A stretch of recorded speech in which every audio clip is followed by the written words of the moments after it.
I think network is more important at the beginning than it is after you've established yourself, because once you've established yourself, people will kind of seek you out in many ways, and you don't have to be just as proactive about building a network as you would in the very beginning. But I think the reason the network is really important in the beginning is because as a beginner, you're not necessarily running ads right away. At least not in every case. Like as an affiliate marketer, you're probably running ads fast. But if you're like a service provider, you're probably looking to get clients without running any ads because you don't really have a margin, you don't really have a budget. So you're looking to kind of hustle and grind, like if you were to start a consultancy business or a service or an agency. Now, as a beginner, as an affiliate, the beauty of that is network is not important. Like the reason I'm building my network is because I've got my own products and services. As an affiliate, I don't think network is what's important. As an affiliate, as an e-farmer, I think your network will be really narrow to your particular niche, to maybe shaking hands, so to speak, online with people who control audiences, people with big email lists. That might be important if you want to negotiate deals, but I wouldn't call that a network, because a network is a Rolodex of people with skills and assets that you can utilize and you can kind of call upon when you need them.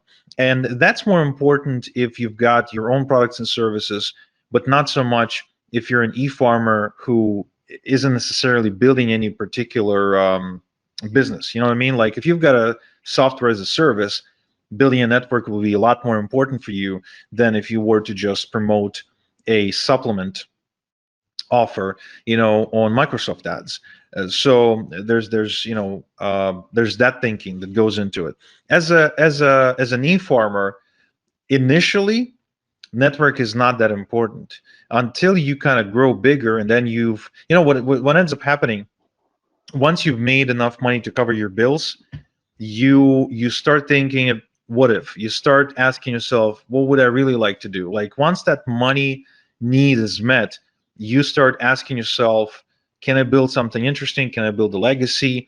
Do I want to, like, do I have a passion for something, and do I want to go into it? Like a lot of people who start out as e-farmers and promoting other people's products, they eventually build their own stuff. Like, oh, I just connected with an e-farmer who's I'd say he's probably making about $1 million a year, and he's from Greece.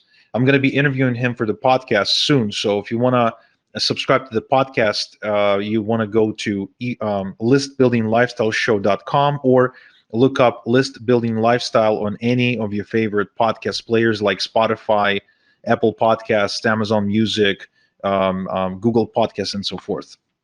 So I'm going to be interviewing him, and he actually ended up building a software business because as an e-farmer, he encountered different issues. He encountered like different challenges, and he said, you know what? I don't see a solution that works for me. I'm going to build a solution for me, and ended up building a thriving business with about, I'd say, 5,000 to 7,000 customers. And it's like low ticket software products. He actually launches most of them on JVZoo, and we were talking about his software that he's got for Microsoft ads, allowing you to spy on competitors, to quite frankly steal other people's ads, get the keywords they're bidding on. So it's really neat. So in his case right now, network is more important today than it was when he just started, because if he can partner up with people who can promote his software, he can generate more customers. But now the tables are turned, and he's not just an affiliate, he's actually looking for other people to promote him.